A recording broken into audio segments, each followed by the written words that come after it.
Bonjour mon frère, bonjour ma sœur, nous sommes encore aujourd'hui réunis ensemble pour une nouvelle émission de foi, onction et guérison. L'émission qui fait croître ta foi, qui fait croître ton onction et qui fait croître les dons et le ministère de guérison dans ta vie au nom de Jésus-Christ. Le titre de la méditation d'aujourd'hui est « Céder à l'onction ». Comme je l'ai dit, un véritable homme et femme de Dieu n'aura pas peur de la compétition. Au contraire, il va se dire dans sa petite tête, il va se dire plus je donne le ministère, l'onction qui est sur ma vie, et plus je serai moins seul.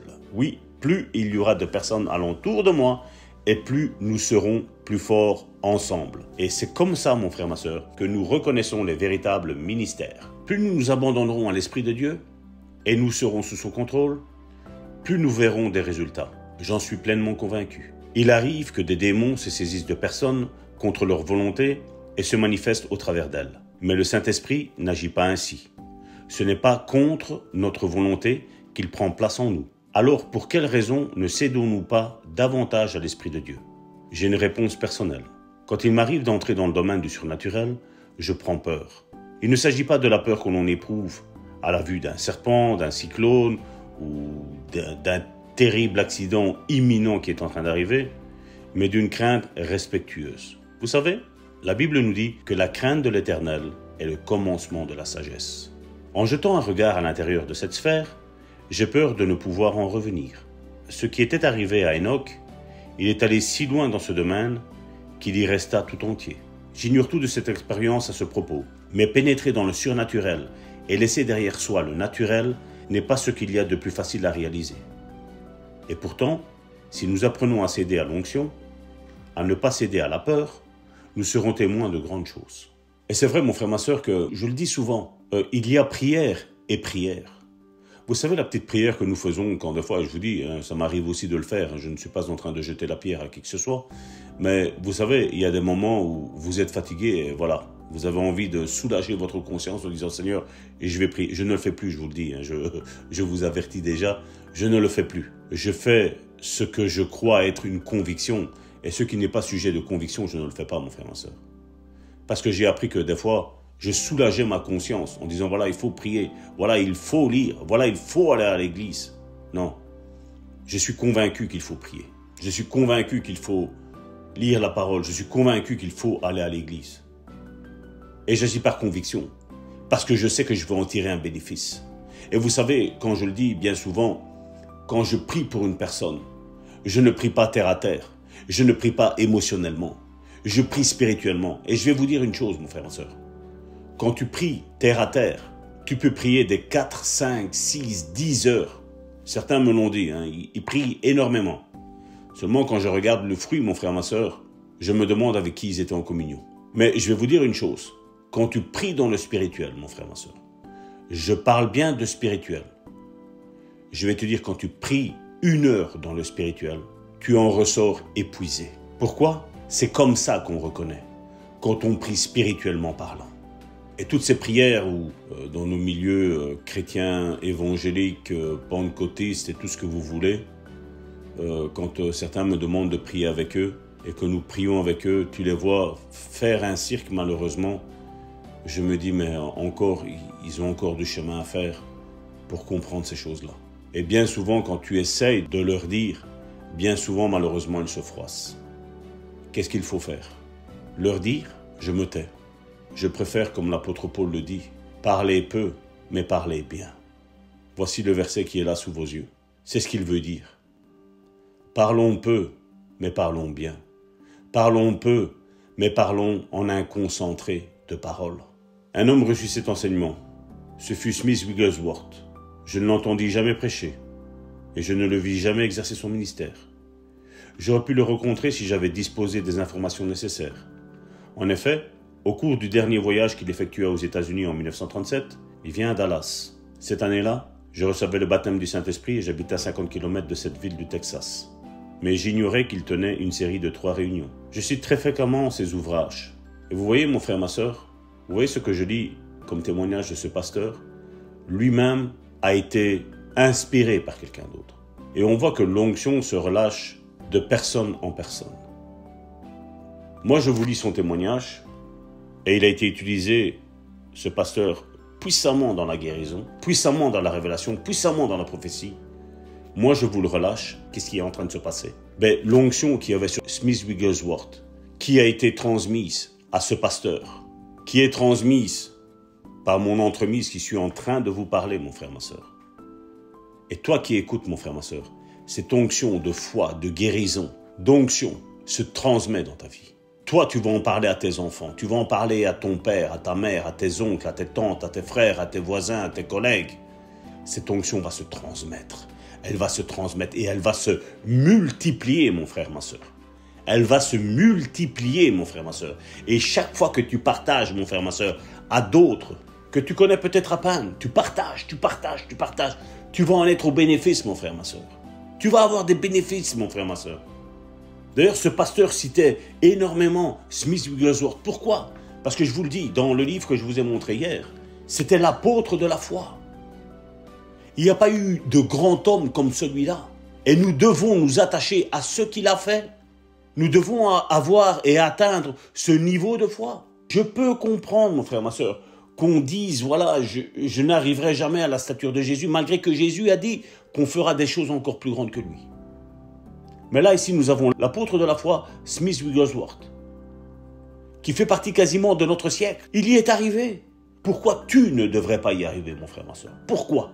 Dis-moi le pourquoi. Et regardez ce qu'il dit. Je cite très fréquemment ses ouvrages.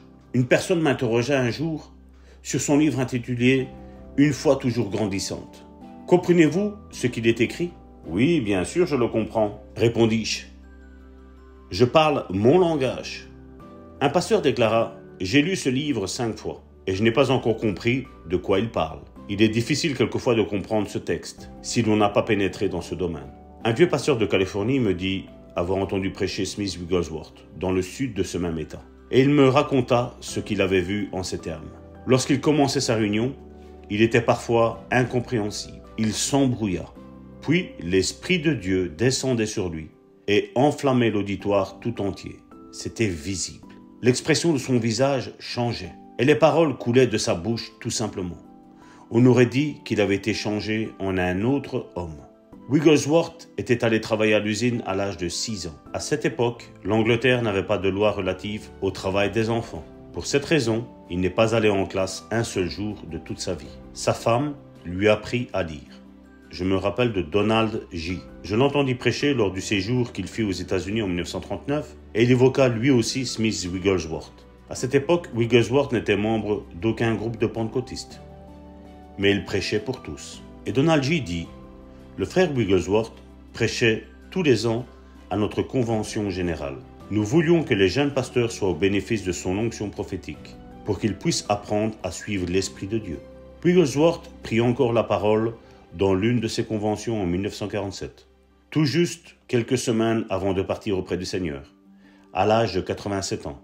Il fit un commentaire de Romains chapitre 8 verset 11 qui nous dit: « Et si l'Esprit de celui qui a ressuscité Jésus-Christ d'entre les morts habite en vous, celui qui a ressuscité le Christ d'entre vous rendra aussi la vie. Il rendra la vie, il rendra la vie, il rendra la vie à votre corps mortel par son esprit qui habite en vous. » À mon avis, ce domaine comporte un point qui peut nous échapper si nous ne sommes pas attentifs. Vous savez, les pentecôtistes des premiers jours priaient et priaient jusqu'à ce qu'ils reçoivent l'onction nécessaire à la délivrance d'un message. Ils avaient, me semble-t-il, quelque chose qu'il nous arrive de ne plus comprendre de nos jours. Et nous déclarons, nous sommes des gens de foi. Il suffit de se lancer. C'est très bien. Mais il faut au préalable s'être correctement préparé. Vous savez, mon frère, ma sœur, dans ces temps derniers que nous vivons, La Bible nous dit que dans les derniers jours, ce seront des temps très, très difficiles. Et étant dans le ministère, je le vois, mon frère, ma sœur. Je le vois où, quand tu vois une dérive, pour certains, tu ne peux même plus en parler. Tu dois te taire. Si tu te tais, tu es un excellent homme de Dieu. Mais si tu parles, tu es un mauvais homme de Dieu. Et vous savez, ce que je pense, j'ai toujours l'habitude de le dire. C'est rare quand je me tais.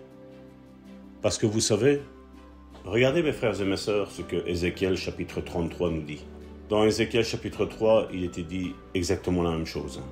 Ézéchiel chapitre 33, à partir du verset 1er. La parole de l'Éternel me fut adressée en ces mots. Fils de l'homme, parle aux enfants de ton peuple et dis-leur. Nous voyons que cette lettre est adressée à qui? À Ézéchiel, et qui dit « Parle aux enfants de ton peuple ». Donc, il parle aux Israélites. Si on devrait transposer ça à aujourd'hui, c'est comme si Dieu prend un porte-parole de Dieu et dit « Parle à mes enfants ». Donc, c'est comme si un serviteur de Dieu parle aux enfants de Dieu. Hommes et femmes. Et il dit « Et dis-leur, lorsque je vais faire venir l'épée sur un pays, et que le peuple du pays prend dans son sein un homme et l'établit comme sentinelle, si cet homme voit venir l'épée sur le pays, sonne de la trompette et avertit le peuple, et si celui qui entend le son de la trompette ne se laisse pas avertir, et que l'épée vienne le surprendre, son sang sera sur sa tête. Il a entendu le son de la trompette, il ne s'est pas laissé avertir, son sang sera sur lui. S'il se laisse avertir, il sauvera son âme.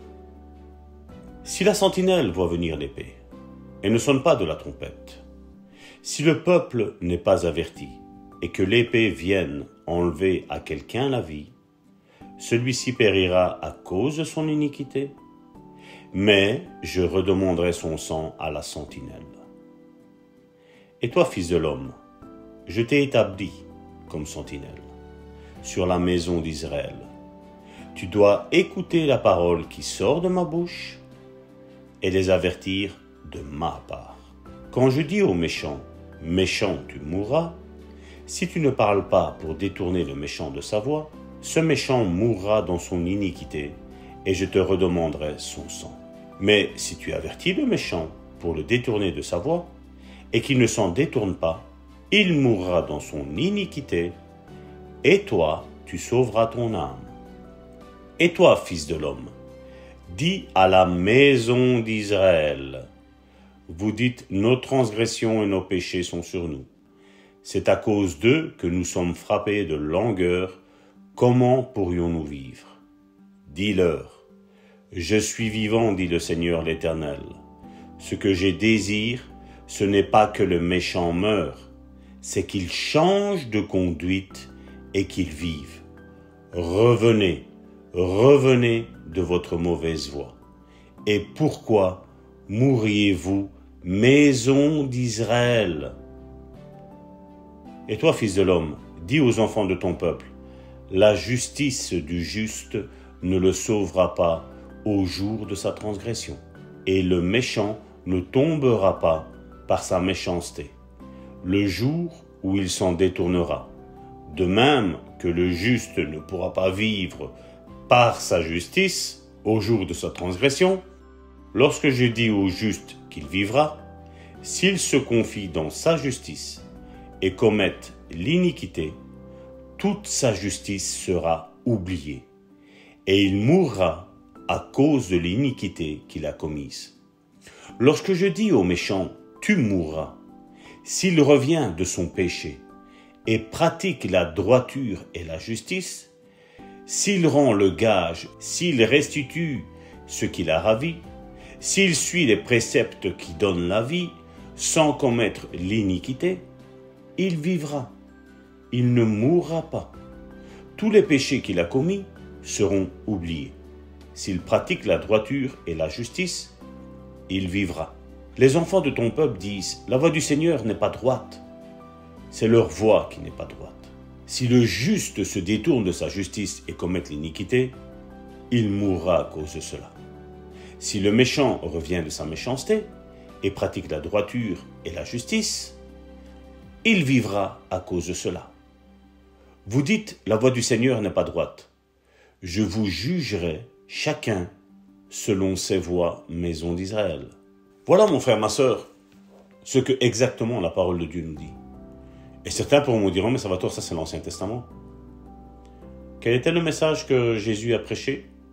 Quel était le message que Jean-Baptiste a prêché? La repentance. Faire un demi-tour. À l'église Le Bon Samaritain, nous avons étudié ça.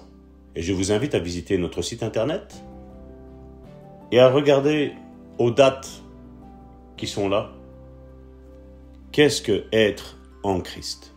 Je vous invite à écouter attentivement. Si la mort a été vaincue, et je le crois fermement, pourquoi le peuple de Dieu meurt? Si Jésus-Christ a porté sur le bois du calvaire nos meurtrissures et nos maladies, pourquoi le peuple de Dieu est-il malade et meurtri? Si Jésus effectue la guérison intérieure, et comme je dis, je ne suis pas en train de dire que Jésus ne le fait pas. Hein. Non, non, non. Je suis en train de parler selon la conception religieuse que nous avons tous. Si Jésus guérit les cœurs brisés, dites-moi pourquoi toute cette méchanceté. Si Jésus haït le divorce, pourquoi ces divorces? Je vous invite vraiment à regarder, à écouter cette émission. Et non seulement cette émission, mon frère, ma soeur, mais à regarder sur notre site internet ces prédications, ces dernières prédications qui ont été faites, mon frère, ma soeur. Donc je vous invite à visiter notre site internet. Et vous allez voir ce que c'est exactement d'être en Christ. Et la Bible, c'est ce qu'elle nous dit ici. Nous devons, toi et moi, avertir le peuple de Dieu. Et frères et sœurs, quand il y a des frères et des sœurs qui vous avertissent, dans l'amour toujours, n'oublions pas ça. Parce que tout passera. Nos ministères passeront. Nos dons passeront. C'est ce que la Bible elle nous dit. Tout passera. Mais l'amour restera. Nous pouvons manifester des dons, mais si nous n'avons pas l'amour, ça ne sert à rien de manifester. Dieu n'en tient pas compte. Dieu fera ce pourquoi il t'a donné la parole à ton frère et à ta sœur. Mais si tu relâches un don qui est mis dans 1 Corinthiens chapitre 12, ou que tu fais un ministère sans avoir l'amour, tout ce que tu fais est en vain. Pourquoi, à votre avis, Christina, Karine et moi, vous nous aimez? Parce que nous vous avons donné d'abord, premièrement, de l'amour. Nous vous avons encouragé, nous vous avons fortifié.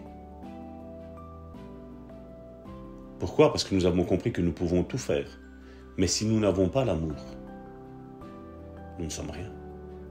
Vous savez, maintenant, je vais prendre à l'image du couple. Je vais parler de Karine et de Salvatore.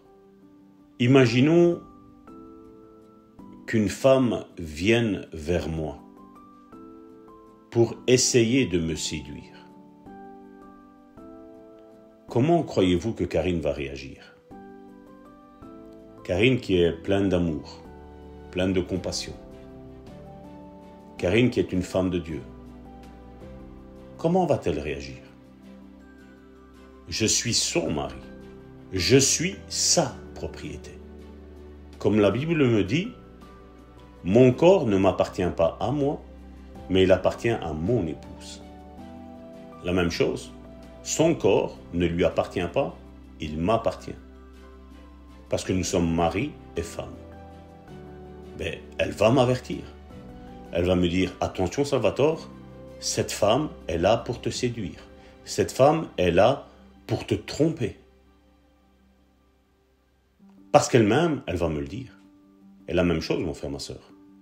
C'est ce que je suis en train de faire avec vous. Je sais, peut-être il y a certaines prédications ou des choses que j'ai dites vous ont peut-être choqué, parce qu'elles ont été fortes. Mais je vous dis ça, je vous mets en garde. Pourquoi? Parce que je sais comment est aujourd'hui l'Église en général, je vais parler. Je ne vais pas parler d'église ointe et d'église pas ointe, non. Je vais parler de l'Église en général. Il y a du faux. C'est ce que le livre de l'Apocalypse nous dit. Le diable va même aller et s'installer dans ce temple et en se faisant Dieu alors qu'il ne l'est pas. C'est le diable qui va faire ça. Et s'il est capable d'aller faire ça dans le lieu saint, à Jérusalem, vous croyez qu'il n'est pas possible que le diable fasse ça dans les églises aujourd'hui? Oui, il y a des églises où on a mis une pancarte Jésus, on a mis une croix Jésus, on parle de Jésus, on parle de Dieu, on parle du Saint-Esprit. Ce sont des démons qui sont déguisés en anges de lumière. Et il ne faut pas avoir peur d'avertir, de dire des choses. Même moi, je pourrais peut-être me tromper. À l'église de Bon Samaritain, je ne suis pas le seul à diriger l'église. J'ai premièrement un père spirituel qui est au-dessus de moi, mais il y a aussi une église qui regarde ce que je fais, ce que je dis, et qui analyse ce qui est écrit. S'il y aurait quelque chose, je sais qu'ils réagiront. Pourquoi? Parce qu'ils connaissent la parole de Dieu. Parce qu'ils vivent la parole de Dieu. Mais ils me voient vivre. Notre amour entre Karine et moi, ils le voient. Ils voient la consécration aussi de nos enfants. Et ça, vous ne l'avez pas beaucoup. Je vous parlais de ce ministre de Dieu auparavant qui a chuté. Je disais à ma femme, c'est bizarre, sa femme, on ne le voit pas souvent. Et bien souvent, on voit que quand il y a un ministre de Dieu, on voit la femme qui est effacée. Je vais vous dire, quand Dieu élève un ministre de Dieu homme, la femme est là. La même chose quand Dieu élève une ministre de Dieu, une femme, je vais vous dire que l'homme, il est là aussi. Et ce n'est pas juste de parler de lui, mais c'est de le voir actif dans l'œuvre. Combien de femmes dites de pasteurs sont effacées, sont écrasées?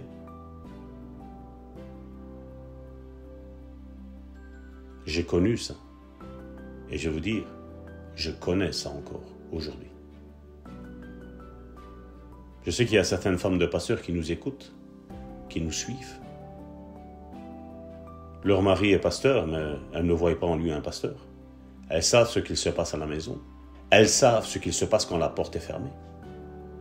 Quand il n'y a pas les autres qui sont là. Un tout autre homme. Combien d'enfants ont été dégoûtés par ça?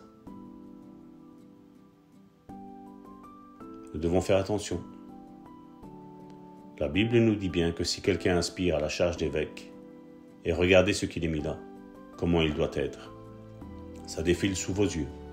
C'est pas Salvatore qui le dit, c'est la Bible qui le dit.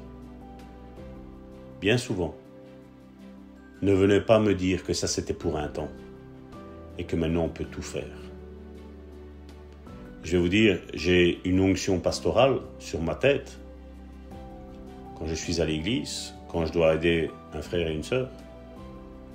Quand je rentre à la maison, si ma femme et mes enfants ont besoin d'un conseil spirituel, j'endosse, je vais dire, ce vêtement, cette onction de pasteur. Mais quand je suis à la maison, je suis avant tout un mari, ensuite un père pour mes enfants. Et combien ne sont pas comme ça? Vous savez, mon frère, ma sœur, par les témoignages qui me sont donnés, beaucoup me disent, voilà, tu es vraiment un véritable pasteur. Et comme je dis, cette onction, je la cède toujours à ceux qui en veulent, à ceux qui sont sincères avec Dieu. Mais si je sais que quelqu'un vit dans le désordre, qui manipule et tout ce qui s'ensuit, je ne cède rien du tout.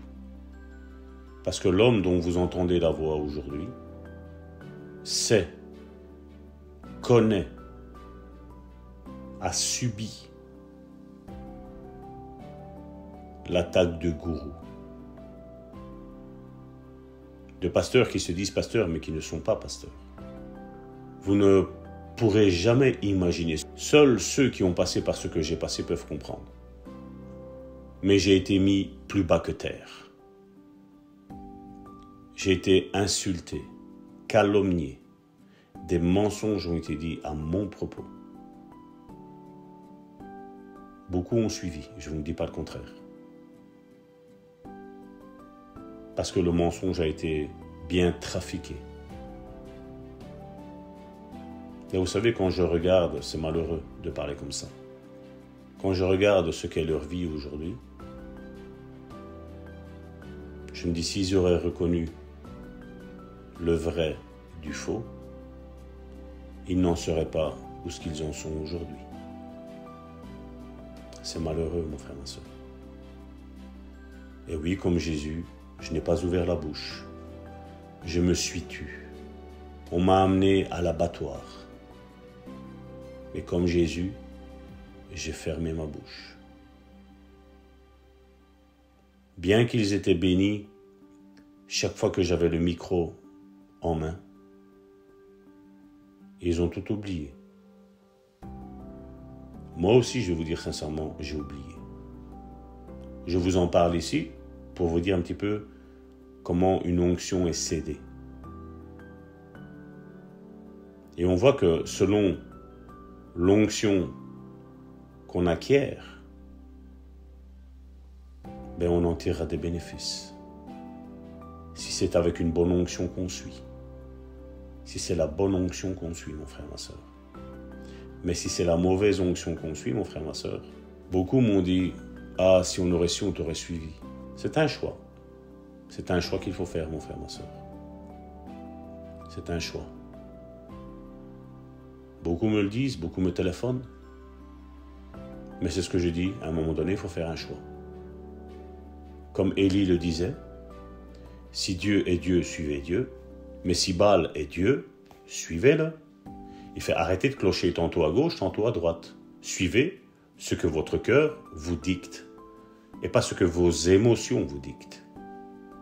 Parce que notre vie va en dépendre. Voilà, mon frère, ma soeur, nous allons finir cette émission aujourd'hui. Mais je ne voudrais pas ne pas prier pour toi.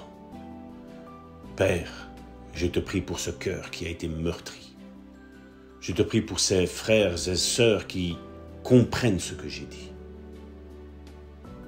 Seigneur, je te prie, afin que tu restaures leur vie, que tu effaces leur passé, que tu effaces leurs blessures, que tu assainis ces blessures.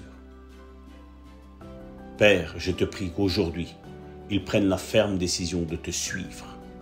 Peu importe ce qu'ils ont commis par le passé, peu importe, Seigneur. Mais je te prie, afin que tu agisses maintenant dans leur vie, au nom puissant de Jésus. Qu'ils aillent de gloire en gloire.